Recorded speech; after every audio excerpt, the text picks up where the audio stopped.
Hello, this is a Sunday morning visit to the Devil's Churchyard. Spotted this on the map a few months ago, and it's a place name you just can't ignore, can you? The Devil's Churchyard. It's a mile or two east from Minchinhampton in Gloucestershire, and is said to be the site of a stone circle. In the sort of folkloric battle between Christianity and paganism, a local minister wanted to construct a church at the site of a stone circle somewhere around this part, but the church would always be torn down by the end of the day, by midnight, and thought it was a really, really bad place. So they decided to build the church where it is now in Minchinhampton. And the vicar, the minister, decided to tear down the stone circle and relocate the stones to the residence, the grounds of the residence at Lammas House in Minchinhampton. Now, you can see some really wonderfully gnarled oolitic limestone just through the gates of Lammas House. I had a very stealthy peep one Sunday morning a few weeks ago, in anticipation of making this visit out to the Devil's Churchyard. So there's this real sense of, well, what actually happened here. The Devil's Churchyard still survives as a place name right here in the landscape. So I wanted to come and have a look, have a feel. Obviously, I don't know exactly within this landscape that the Devil's Churchyard was, or the alleged stone circle. I've been having a look around, and it's a really interesting spot.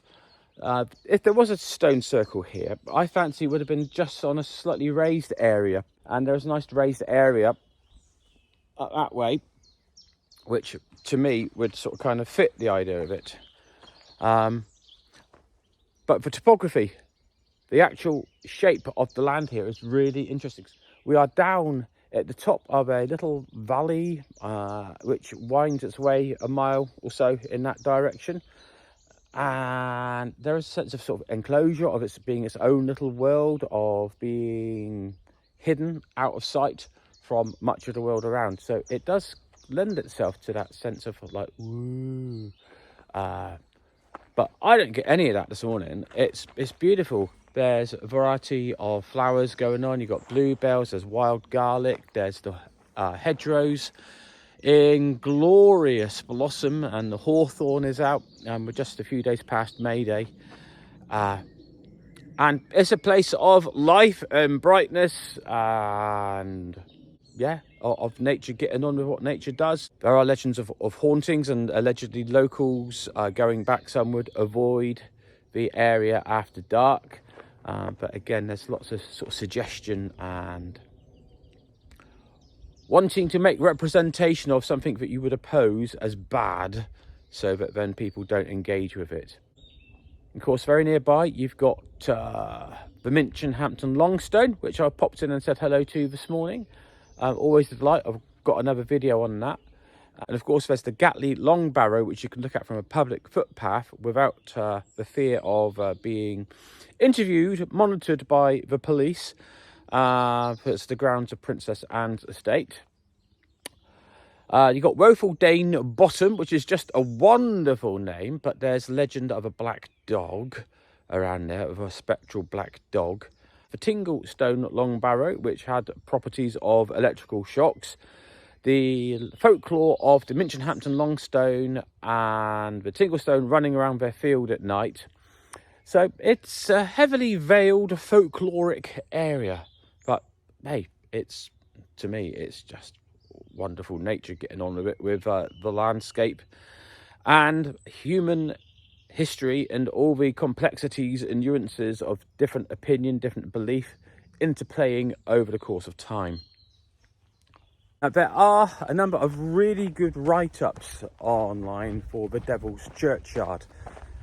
Carols, Travels, Twisted Tree, others I will add into the notes, so do see in the notes in the description. Hello, it's a couple of days later, and I had to come back to the Devil's Churchyard just to follow up on one lead that I had. On the Megalithic Portal, there's a lovely picture of a couple slabs of gnarled Megalithic limestone in a field boundary, and I went by the grid reference that's next to the picture, and it's actually about half a kilometre west of where it actually is. And then I cross-referenced with the picture on the Megalithic Portal and the Aston Down hangars that are in the background of the picture, and worked out that it's actually a little bit further east. So I've come from the east today, and my goodness, yes, those two big stones do make you think, they would be a very fitting part of a stone circle or a Neolithic megalithic tomb. Just in the dry stone wall, you would recognise the stones on the left, that they are inset as a bench, and you can see the more wild properties on the rear of the wall, with a memorial stone inset also into the front track facing it. So I think that lends credence to something having been in the area. Really reminds me of the Minchinhampton longstone in appearance. There are holes on the upsides that we can see, so there might be some more down facing. So yes, the Devil's Churchyard, missing megaliths.